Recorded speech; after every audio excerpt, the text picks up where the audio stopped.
Bonsoir à toutes et à tous, bienvenue sur la chaîne. Aujourd'hui, nous entrons dans l'un des moments les plus sombres, les plus tendus et les plus déchirants de Ici tout commence. Un moment où la cuisine cesse d'être un lieu de transmission et de création pour devenir un champ de bataille morale, humain, presque existentiel. Un moment où chaque décision laisse une trace, où chaque silence devient une accusation, et où l'isolement se transforme en épreuve ultime. Au centre de cette tempête, une femme seule face à ses choix, Anaïs. Plus que jamais exposée, plus que jamais contestée. En maintenant coûte que coûte le prix Excellence Palace, malgré la présence de Romain Valdine, elle a franchi une ligne invisible, mais irréversible. Ce qui devait être une opportunité prestigieuse pour l'Institut est devenu un point de rupture. Une fracture profonde qui ne cesse de s'élargir, jour après jour, emportant avec elle les certitudes, les alliances et les équilibres humains les plus fragiles. Car dans cette histoire, il ne s'agit pas simplement d'un événement, ni même d'un menu à finaliser.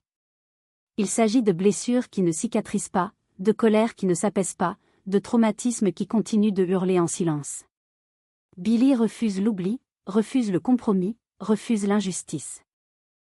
Sa colère n'est pas une stratégie, c'est une survie.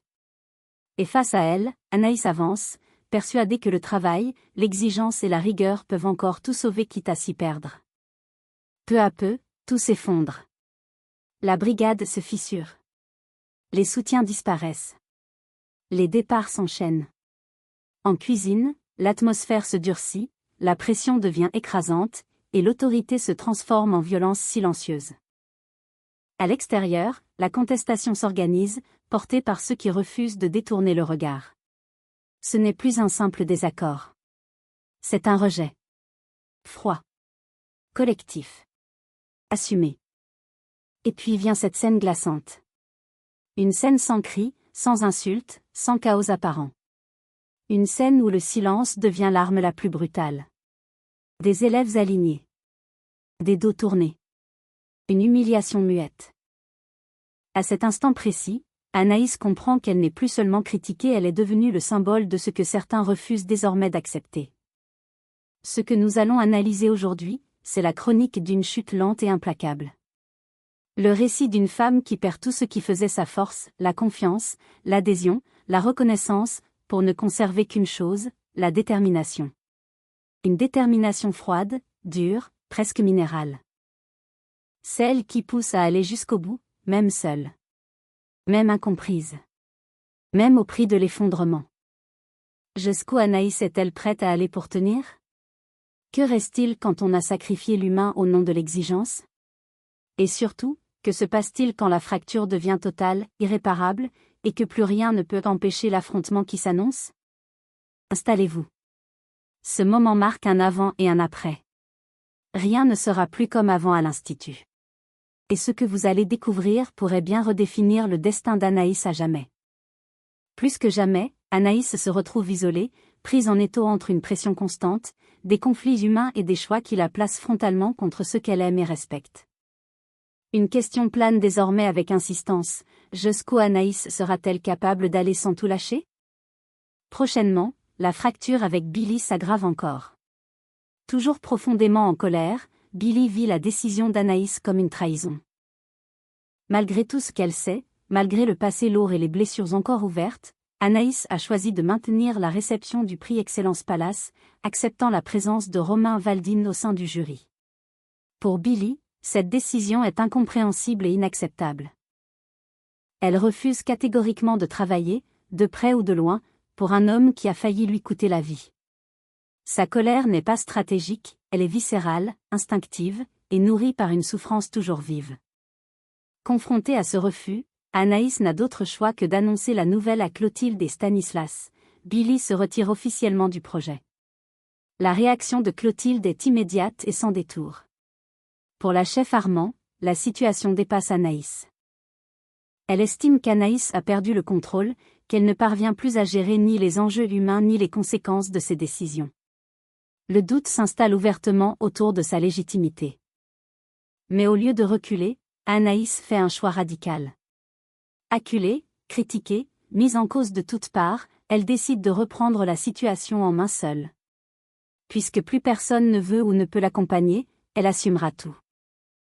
Elle annonce qu'elle s'occupera elle-même du menu pour la cérémonie, en misant sur une seule chose qu'elle maîtrise encore pleinement, la qualité, l'exigence, le travail pur. Plus question de compromis émotionnel ou politique. Elle jouera sur le terrain de la gastronomie, là où elle se sent encore légitime.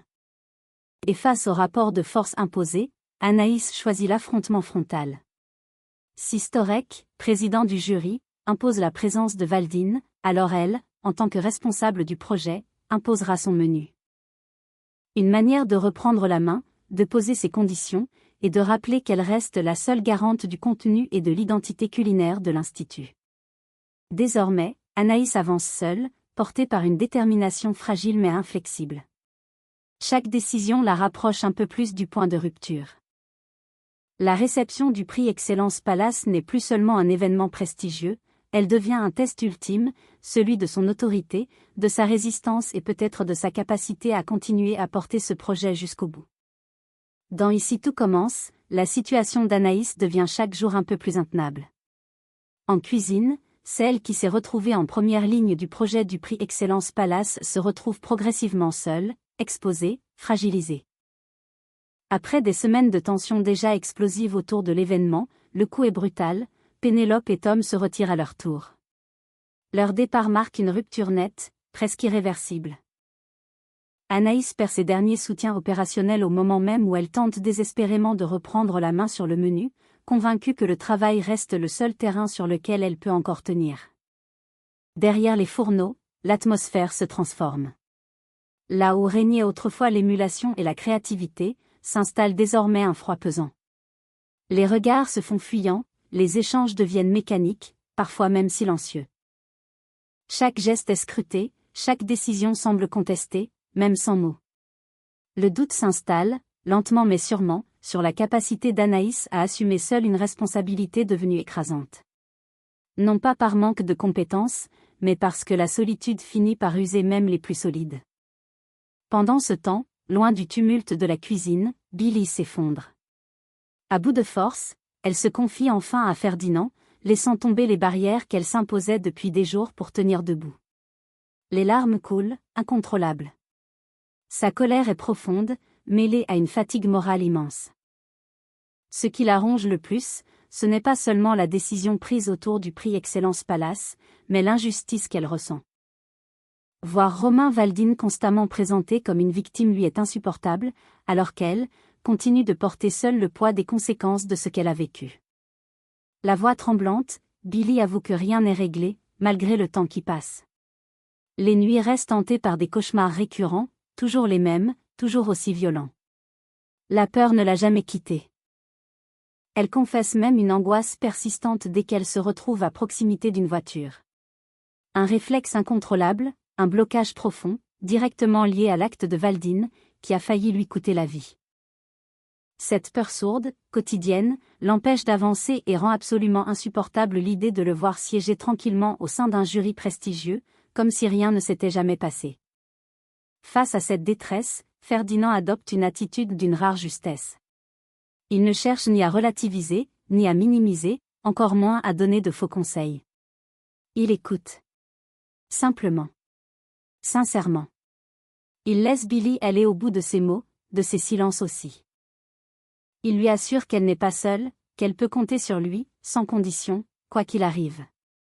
Sa présence, calme et constante, devient un point d'ancrage fragile mais essentiel, à un moment où tout semble s'effondrer autour d'elle. Mais Ferdinand refuse de rester spectateur plus longtemps. Profondément choqué par la situation et par la souffrance de Billy, le fils Castelmont décide de passer à l'action. Pour lui, se taire reviendrait à accepter l'inacceptable. Il prend alors l'initiative d'organiser un rassemblement afin de contester ouvertement le maintien de l'événement du prix Excellence Palace malgré la présence de Valdine. Un geste fort, collectif, mu par un sentiment de justice plus que par la provocation, mais qui risque d'enflammer encore davantage les tensions au sein de l'Institut. Désormais, la fracture est totale. Anaïs se retrouve confrontée non seulement à des décisions lourdes de conséquences, mais aussi à une contestation ouverte, portée par ceux qui refusent de se taire et de fermer les yeux. À l'Institut Auguste Armand, la cuisine n'est plus seulement un lieu de création et de transmission. Elle devient le théâtre d'un affrontement profondément moral et humain, où chaque choix, chaque silence, chaque prise de position laisse des blessures durables. En cuisine, la tension atteint rapidement un point de non-retour. Anaïs tente de maintenir le cap coûte que coûte, comme si le travail pouvait encore servir de rempart face au chaos qui l'entoure. Pour avancer sur le menu du prix Excellence Palace, elle s'appuie sur Milan et sur la brigade initialement constituée autour de Billy, composée de Pénélope et Tom. Sur le papier, l'organisation semble encore tenir. Les postes sont attribués, les recettes définies, le planning respecté. Mais en réalité, l'équilibre est précaire. Sous la surface, la pression est telle que la moindre étincelle menace de tout faire exploser. Acculée par les délais, isolée par les départs successifs et fragilisée par la contestation qui monte, Anaïs change peu à peu de posture. Là où elle cherchait encore récemment le dialogue et l'apaisement, elle adopte désormais un ton sec, tranchant, presque cassant. Les consignes tombent sans nuance. Les remarques se multiplient. Chaque hésitation est pointée du doigt, chaque erreur, même minime, immédiatement sanctionnée par une remarque cinglante. Pour Anaïs, l'exigence devient une nécessité vitale. Pour la brigade, elle se transforme en violence quotidienne. En cuisine, le malaise est palpable. Les échanges se font rares, tendus, mécaniques. Personne n'ose plus poser de questions. Chacun travaille sur la défensive, avec le sentiment constant d'être observé, jugé, évalué à chaque seconde. La créativité disparaît au profit de la crainte de mal faire. L'ambiance devient irrespirable, et l'on sent que quelque chose est sur le point de céder. Très vite, le clash devient inévitable. Profondément heurtée, Pénélope ne supporte plus la manière dont Anaïs s'adresse à eux. Elle estime que le respect a disparu, que la pression, aussi forte soit-elle, ne justifie pas tout. Les mots d'Anaïs, de plus en plus durs, finissent par franchir une limite. Face à cette attitude qu'elle juge humiliante et injuste, Pénélope prend une décision radicale. Sans éclat de voix, mais avec une détermination froide, elle rend son tablier. Un geste fort, symbolique, qui marque une rupture nette et irréversible. Tom ne tarde pas à suivre. Lui aussi est convaincu qu'Anaïs a franchi une ligne dangereuse. Selon lui, elle ne se rend même plus compte de la violence de son comportement, tant elle est enfermée dans sa logique de contrôle et d'urgence. À son tour, il rend son tablier. La scène est brutale. En quelques secondes, la brigade se désagrège sous les yeux d'Anaïs, laissant derrière elle un vide lourd de sens. Mais la colère d'Anaïs ne retombe pas. Bien au contraire.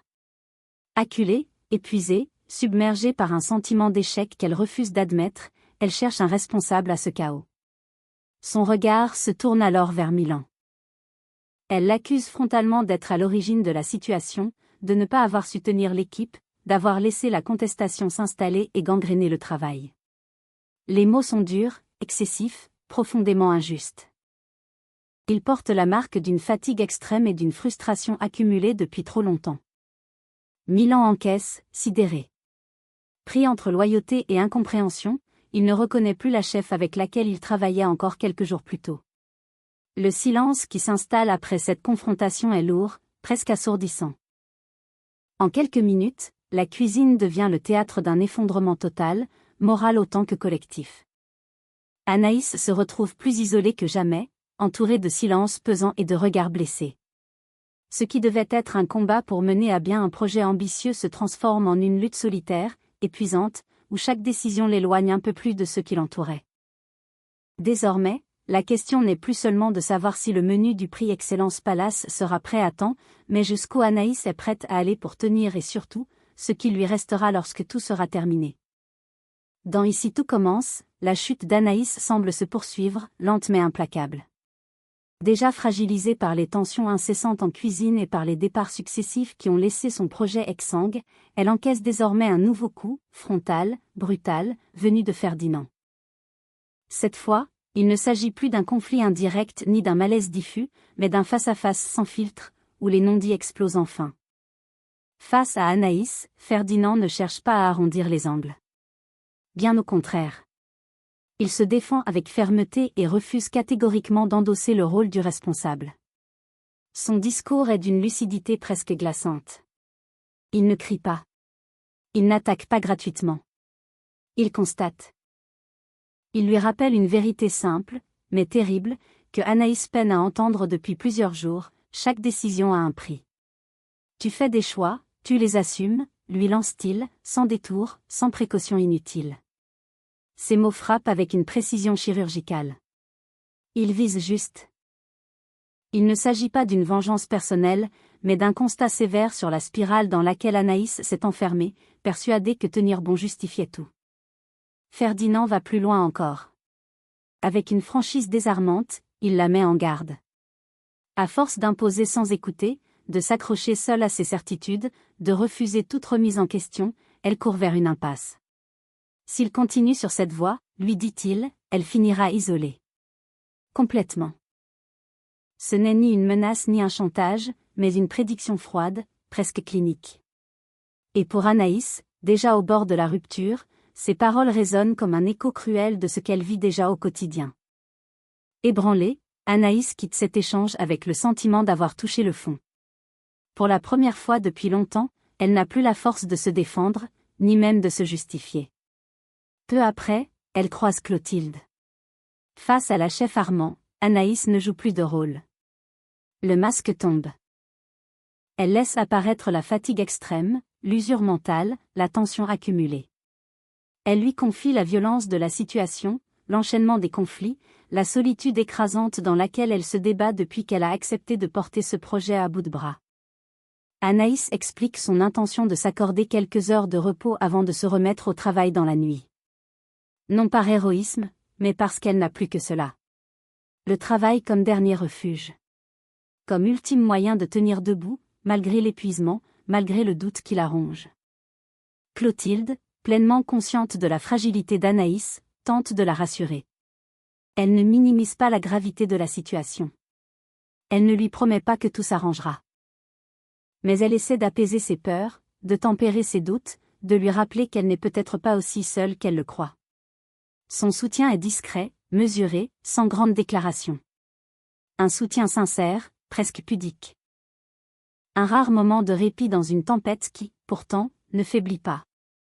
Et pourtant, malgré ces paroles réconfortantes, Anaïs reste seule face à ses décisions. Rien n'est réglé. Les tensions humaines demeurent, les fractures sont profondes, et le poids des choix continue de peser sur ses épaules. Entre fatigue extrême, pression permanente et ruptures successives, elle avance désormais sur un fil, consciente que le moindre faux pas pourrait tout faire basculer. La nuit qui s'annonce pourrait bien être décisive. Non seulement pour le menu du prix Excellence Palace, mais pour l'équilibre même d'Anaïs. Pour sa capacité à tenir, à résister, à ne pas se perdre complètement dans ce combat qu'elle mène désormais presque seule. La scène est d'une violence symbolique rare. Alors qu'Anaïs s'apprête à franchir la grille de l'Institut Auguste Armand pour partir, épuisée, vidée par une journée qui l'a broyée de l'intérieur, elle se retrouve face à une image qu'elle n'oubliera jamais. Une image figée dans le silence, lourde de sens, chargée d'une hostilité glaciale. Dans la cour, un grand nombre d'élèves sont rassemblés. Ils sont là, immobiles, alignés, silencieux. Ils ont répondu à l'appel lancé par Ferdinand, devenu malgré lui le visage de la contestation, soutenu par Colline. Il n'y a ni cri, ni banderole, ni slogan. Ce n'est pas une manifestation bruyante. Ce n'est pas une colère explosive. C'est pire. C'est un rejet froid, structuré, assumé. Une opposition qui ne cherche pas à convaincre, mais à condamner. Lorsqu'Anaïs franchit le portail, un mouvement collectif se produit. Lentement d'abord, presque imperceptiblement. Puis, dans une synchronisation implacable, les élèves lui tournent le dos. Un à un. Puis tous ensemble. Pas un mot. Pas un regard. Pas un cri. Le silence est total. Écrasant. Il n'y a aucune violence physique, aucune insulte, aucun affront direct. Et pourtant, l'impact est dévastateur. Ce silence est une gifle. Une humiliation publique. Une condamnation muette, mais sans appel. À cet instant précis, Anaïs comprend qu'elle est devenue, aux yeux de beaucoup, la figure à rejeter. Celle qui n'écoute plus. Celle qui impose. Celle qui a maintenu l'événement coûte que coûte. Celle qui a accepté ce que d'autres jugent inacceptable. Elle s'arrête. Le temps semble suspendu. Autour d'elle, tout se fige. Anaïs se retrouve seule. Littéralement. Seule face à une cour entière qui refuse de la regarder. Seule face aux conséquences d'un choix qu'elle a porté jusqu'au bout, envers et contre tous. Tout semble alors indiquer que ce moment pourrait marquer la fin. Que cette humiliation est celle de trop. Qu'après avoir perdu sa brigade, ses soutiens, et désormais la confiance d'une grande partie des élèves, Anaïs pourrait choisir de se retirer du projet. De lâcher prise. De renoncer pour se protéger. De s'éloigner avant d'être définitivement brisée par cette solitude devenue insoutenable. Et pourtant, ce ne sera pas le cas. Car derrière cette solitude absolue, quelque chose se fige en elle. Pas une colère. Pas une révolte visible. Mais une décision silencieuse. Une détermination froide, presque minérale. Anaïs ne cède pas. Elle encaisse. Elle traverse l'humiliation sans plier, sans répondre, sans se justifier. Là où beaucoup auraient reculé, elle choisit de rester debout. Ce soir-là, Anaïs ne perd pas seulement le soutien d'une partie de l'Institut. Elle abandonne toute illusion de reconnaissance. Toute attente de compréhension. Toute quête de popularité. Mais elle gagne autre chose. Quelque chose de plus dur, de plus sombre, de plus irréversible, la certitude qu'elle ira jusqu'au bout. Quoi qu'il en coûte. Même seule. Même incomprise. La contestation est désormais ouverte. La fracture est totale. Et à partir de cet instant, plus rien ne pourra empêcher l'affrontement qui s'annonce. Et c'est précisément ici que le silence prend toute sa place. Car au terme de ce moment suspendu, dans Ici tout commence, il n'y a pas de résolution rassurante, pas de soulagement immédiat, pas de victoire claire. Il ne reste que des choix posés, lourds, irréversibles, et leurs conséquences qui continuent de se déployer, lentement, inexorablement. Anaïs avance désormais sans filet. Ce qu'elle a perdu ne se résume pas à une brigade, à des soutiens ou à une forme de reconnaissance. Elle a perdu un équilibre. Une forme de confiance mutuelle. Cette zone fragile où l'autorité se conjugue encore avec l'écoute, où l'exigence n'écrase pas l'humain. En décidant de tenir coûte que coûte, elle a accepté un prix qu'elle ne mesurait peut-être pas entièrement au départ. Et aujourd'hui, ce prix se paie dans la solitude, dans les regards détournés, dans les silences qui pèsent plus lourd que les reproches. Pourtant, tout serait trop simple si cette histoire ne parlait que d'erreur ou d'orgueil. Car Anaïs n'est pas un personnage qui renonce. Elle ne recule pas face à la pression. Elle ne s'effondre pas sous le jugement collectif. Là où beaucoup auraient lâché, elle choisit de rester debout. Non pas par provocation. Non pas par défi. Mais parce qu'abandonner signifierait renier tout ce qu'elle a tenté de défendre jusqu'ici. Le travail. L'exigence. Une certaine idée de la responsabilité. Et c'est là que le malaise devient profond, presque dérangeant. Car cette détermination, qui force le respect autant qu'elle inquiète, pose une question essentielle: jusqu'où peut-on aller au nom de ce que l'on croit juste, sans se perdre soi-même? À partir de quand tenir devient-il une forme de violence, non plus seulement pour les autres, mais pour soi? Autour d'Anaïs, les lignes sont désormais tracées.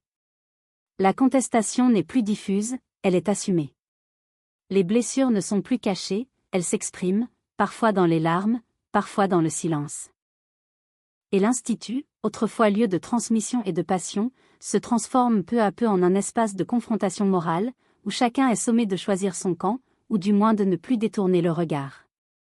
La suite ne promet ni apaisement rapide, ni retour en arrière. Ce qui s'annonce, c'est un temps de vérité.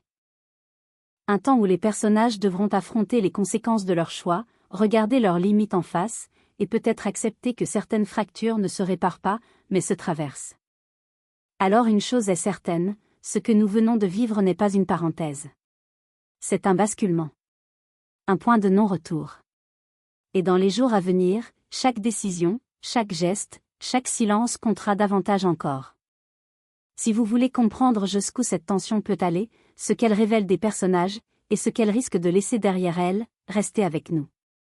Parce que dans cette histoire, le plus difficile n'est pas encore passé. Il ne fait, au contraire, que commencer.